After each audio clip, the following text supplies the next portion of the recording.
Vamos de um monte de notícias nesta quarta-feira. Quarta não, terça-feira, ainda é terça ainda. Bem, eu sou Gabriel Amaral, eu sou jornalista por formação, sou tricolor de coração.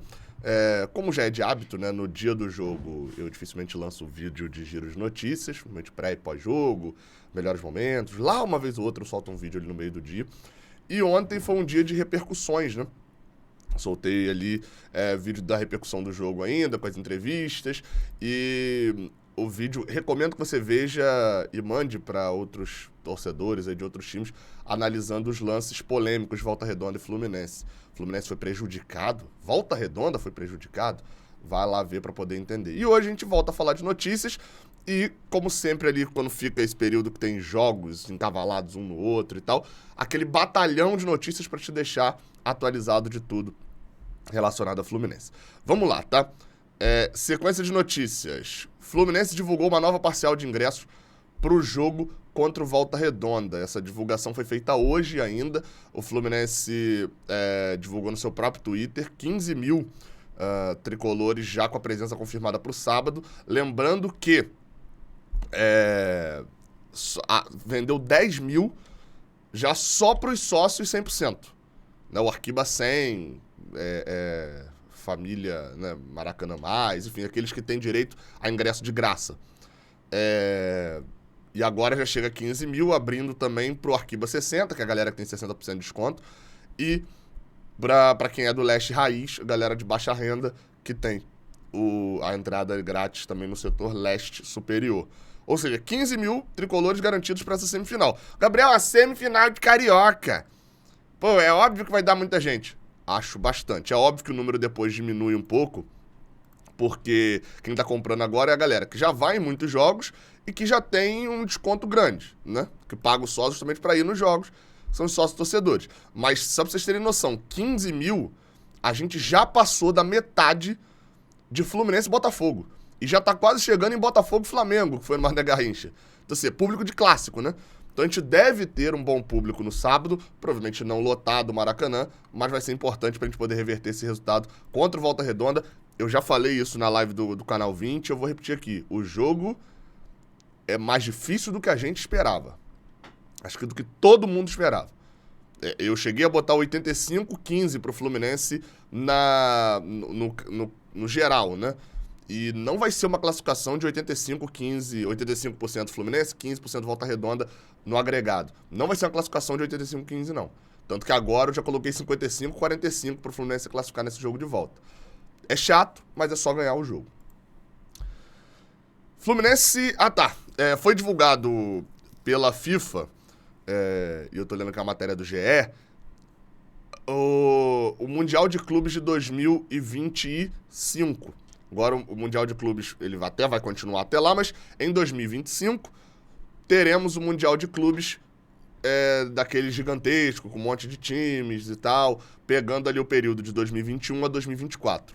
O que vai acontecer? São 6 times que a Conmebol vai enviar para esse Mundial. E a FIFA já garantiu que o campeão da Libertadores, no caso a FIFA e a Conmebol, né? O campeão da Libertadores 2021 e 2022 estarão nesse Mundial. Flamengo e Palmeiras, né? Ainda faltam 4 vagas para eles distribuírem para o Mundial de 2025. Quais são essas 4 vagas? Campeão da Libertadores 2023, 2024 e mais 2 vagas que a Conmebol ainda não anunciou o que fará. Aí tem aquela história, né? E se Palmeiras, não vamos nem cogitar outro não, mas e se o Palmeiras... Vamos cogitar uma coisa mais legal pra gente. E se o Fluminense ganhar a Libertadores 2023 e 2024? Como que fica, já que são 4 campeões, some a vaga? Provavelmente eles vão dar a vaga pro ranking da Conmebol. E é um absurdo isso pra mim, tá? Porque, Gabriel, dar vaga pro ranking da Conmebol é legal? Não, é uma bosta, é só favorecer ao River Plate. E nesse momento, inclusive, eu fui conferir aqui, Palmeiras e Flamengo são segundo e terceiro. É uma forma de botar River Plate e Boca Juniors no Mundial. Claramente é isso. O ranking da Conmebol ele tem peso histórico e tal. Então qual seria uma forma melhor? Eu acho, o negócio de mandar vice-campeão, uma bosta, tá? Eu acho uma bosta. Mas ainda acho melhor do que botar time que não ganhou nada. Ah, mas o vice-campeão não ganhou nada. Sim, e o ranking da Conmebol também tá premiando o time que não ganhou nada nesse ano. Se tivesse ganhado, né? Eu sou... É aquele negócio. Antes do ranking da Conmebol, eu prefiro até o campeão da Sul-Americana. Também acho uma bosta. Acho o vice-campeão melhor. Acho o vice-campeão melhor porque pelo menos ele teve mérito naquele campeonato que classificava. Mas, enfim, vamos ver como é que vai ser. A gente tem que estar nessa merda desse torneio, cara. Tem que estar. Vão ser 4 da Ásia, 4 da África, 4 da CONCACAF, né? América do Norte, Central e Caribe, 6 da Conmebol, 1 da Oceania, 12 da Europa e 1 do país sede, que inclusive deve acontecer na Oceania. Ou seja, a gente terá um torneio gigantesco de 32 times. Vamos ver como é que vai ser. Isso eu espero jogar outro Mundial, antes de jogar esse Mundial lá de 32 times. John Arias convocado. Exatamente. A Colômbia convocou John Arias para a seleção mais uma vez. Colômbia jogará contra Coreia do Sul e Japão. 2 amistosos lá na Ásia. John Arias, a Colômbia não foi para a Copa do Mundo e desde então eles fizeram uma reformulação e John Arias é figurinha carimbada, não só no time, como na última partida também, em que foi convocado, se destacou, foi destaque na mídia colombiana. Ele vai jogar, diferente do Brasil, o Brasil vai fazer um amistoso só no sábado, dia 25, que é o jogo em que foi convocado o André. Diferente do Brasil, a Colômbia vai fazer 2 jogos. A Colômbia vai jogar na sexta, dia 24, e vai jogar de novo na terça, dia 28. A data FIFA, ela compreende do dia 20 de março, e ela vai... o período da data FIFA, né? Vai do dia 20 de março, segunda-feira, até o dia 28, terça-feira. Na teoria, na quarta-feira, pode ter jogo, tá? No calendário da CBF está marcado como escape. Mas pode ser que seja jogo de Copa do Brasil, jogo de campeonato estadual que ainda não foi disputado e tal, enfim.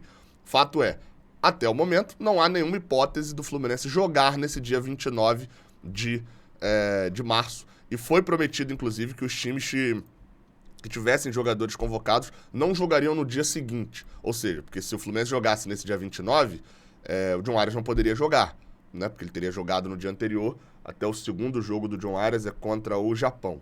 Teria jogado no dia 28 no Japão. Então, obviamente, seria muito complicado. Então, assim, a princípio, seguindo tudo a normalidade, o John Arias não desfalca o Fluminense. O Fluminense joga no dia 18 de março, depois só volta a atuar, se for para a final do Campeonato Carioca, volta a atuar no dia 2 de abril. Né? Olha aí, uma pausa aí de 13 dias, mais ou menos, né? 14 dias até, se você parar a pensar que é dia 31. Tem dia 31. Então, assim, o Fluminense... Caraca, o Fluminense vai ficar esses 13 dias parado. Boa parte deles sem André e John Arias. Vai jogar a final do Carioca e 3 dias depois tá estreando a Libertadores. Vamos ver como é que vai ser isso aí, hein? Rapaz, a gente não... Meu Deus, a gente não pode ficar eliminado desse Carioca, não. Imagina, o último jogo antes da estreia da Libertadores seria a eliminação do Campeonato Carioca. Não vou nem pensar nisso, não. John Arias vai pra seleção e não desfalca o Fluminense. Tomara também que não aconteça nada com ele por lá. Tipo, aconteceu com o Isaac. Meu amigo, o Isaac é um cara complicado, hein? Isaac, o Fluminense informou que ele jogando o Fla-Flu pelo Brasileirão Sub-20, lá na Gávea, sofreu uma fratura no nariz. Foi encaminhado ao hospital e vai ser submetido a uma cirurgia no nariz por conta dessa fratura que ele sofreu. Quebrou o nariz, né? Enfim, não tem informação ainda nenhuma sobre o tempo que ele volta. Isaac, que vinha sendo relacionado para o time principal, mas assim como o Arthur também e alguns outros jogadores que ficavam subindo e jogando também no Sub-20 para também não ficar muito tempo sem jogar, já que assim, eles praticamente não têm chance no profissional, mas no Sub-20 também eles reinam e não dá para ficar só por lá sem desenvolver. Então, assim, neste momento, dentro da lógica do Isaac, assim, não é um desfalque absurdo pro Fluminense. Mas, considerando a esperança que a gente tinha... Obviamente, solidariedade aqui é o jogador, né? Pensando agora só a cabeça do Fluminense.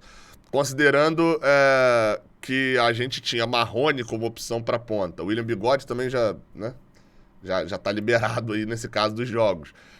E você ainda tem as outras opções, sendo jogadores que nem têm sido utilizados direito. o Isaac poderia ser um dos que entra e joga bem.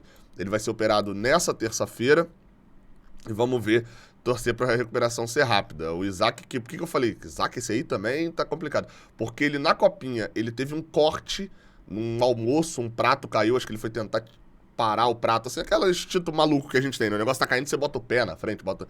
E aí o prato acabou cortando, enfim, a história ficou meio turva nesse momento, mas o prato acabou batendo e cortando a perna dele, ele teve que suturar e tal, teve um tempo ali pra recuperação, voltou a treinar, acabou tendo um outro problema ali de novo, enfim. Então, teve 2 problemas inusitados, né? Não é que ele tá com lesão muscular, uma lesão no joelho, lesão no pubis, não. Um foi um corte que aconteceu e agora o outro uma quebra de nariz, né? Numa disputa de bola. Enfim, total recuperação Isaac, aguardo ansiosamente vê-lo no profissional. E falando em lesão, a notícia do GE. Globo é de que, aparentemente, Manuel, que fez uma artroscopia e tal, enfim, tudo bem no joelho dele, passou por esse problema todo no joelho, não estão considerando contratar outro jogador, não. Por quê? Qual era a lógica? Iam rápido ao mercado contratar um jogador para substituir o Manuel, que, enfim, deve voltar só em maio. E o Fluminense teria muitos jogos complexos agora no início do ano, né? Você pegar aí, desde que o Manuel lesionou, a gente já teve acho que 2 clássicos, tá tendo reta final de Campeonato Carioca, vai ter Libertadores, pelo menos 2, 3 jogos da Libertadores, vai ter Copa do Brasil também, que a gente é favorito, mas tem jogo decisivo de Copa do Brasil, enfim. Mas aparentemente, segundo a matéria do GE, o Fluminense está reconsiderando investir em outro zagueiro por causa da boa recuperação de Manuel. Eu alio isso a um outro fator que não está na matéria do GE, mas aí é impressão minha, de que o Fluminense sondou... eu tô vendo que agora que tá no finalzinho da matéria. Sondou vários zagueiros, eles citaram aqui, ó, Luan Pérez, do Fenerbahçe, Juan Jesus, do Napoli, Dória, do Santos Laguna.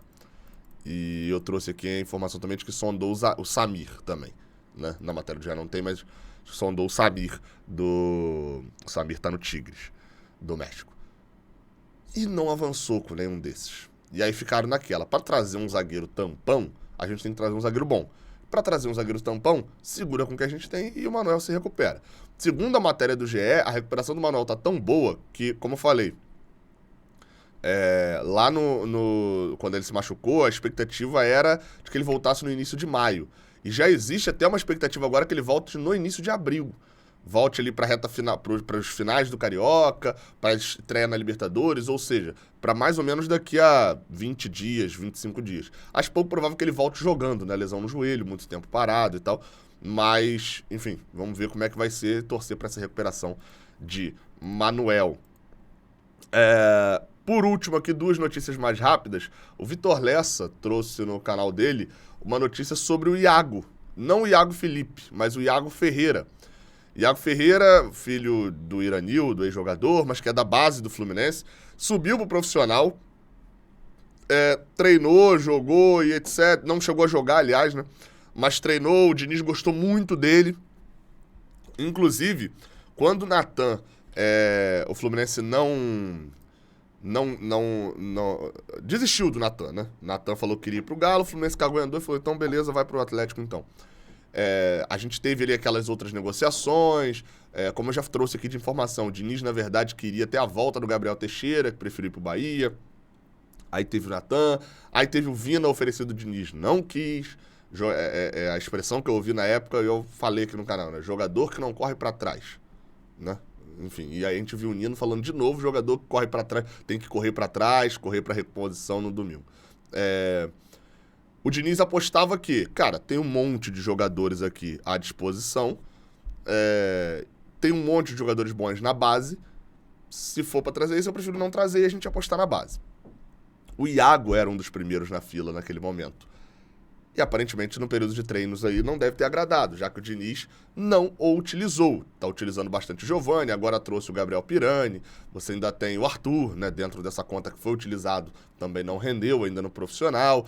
Enfim, o Iago Ferreira, o caso dele é complicado, porque ele tem 21 anos, ele não pode jogar mais pela base e ele também não não tem mais o Sub-23. Então, assim, ele tá naquele limbo. Segundo o Vitor Lessa, Avaí e Coritiba procuraram o Iago Ferreira nessa transição do ano. O jogador ficou no Fluminense, porque o Fluminense tinha intenção de aproveitá-lo, só que até agora não foi relacionado para nenhum jogo. E, obviamente, a gente entende também, né, que se isso tudo aconteceu, ele não deve estar se destacando nos treinos também. Iago tem contrato longo com o Fluminense, né? Tem até o final do ano que vem. Longo para um moleque que tá no limbo, assim. E, segundo o Lessa, há um acordo entre o Fluminense e o pessoal do jogador para procurar um destino pro Iago agora pro Campeonato Brasileiro, sendo emprestado para um time que ele consiga atuar com sequência. Deve achar algum da Série B, né? Eu chutaria o Náutico. Vai pro Náutico, não duvido não. Quem, por sinal, acabei nem comentando disso aqui, né? Coisa aleatória. O Natan, que era capitão, não o Natan, né? Enfim, vocês sabem. O Natan tá emprestado pro Náutico. Natan de Jesus, né? Volante do Fluminense, que foi pro Náutico foi pro Náutico no início desse ano, pra poder... Eu vou mostrar, porque eu tô abrindo aqui pra mostrar o gol pra vocês. Foi pro Náutico no início desse ano, emprestado, ele era capitão, foi capitão da geração aí, da maioria dos moleques que subiram, ele era o capitão dessa galera. E ele simplesmente classificou o Náutico na Copa do Brasil com um golaço. Eu vou botar pra tocar aí. É porque toda hora acho que deve estar entrando, se bobear tá entrando... Não, tá não, tava entrando narração não. Mas olha só, um golaço, a bola espirra, ele vai pegar, ó, na dividida, a bola volta, ele pega um golaço, assim, muito mais pela questão do heróico, né?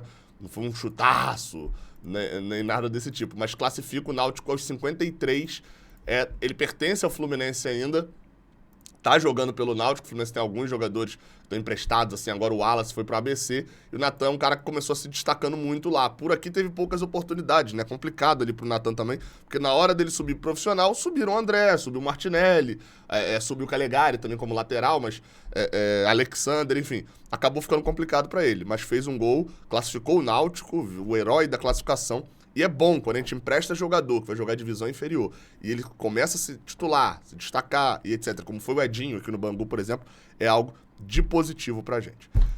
Beleza? É isso. A outra notícia que eu falei é que o Milan tá interessado no João Pedro, segundo a Gazeta dello Sport.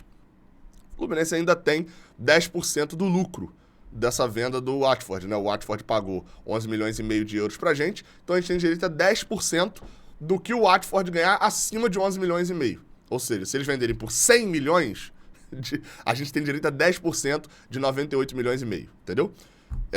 Além do mecanismo de solidariedade, que no caso do João Pedro, ele saiu com 18 anos, dá uns 3%, 3% e meio.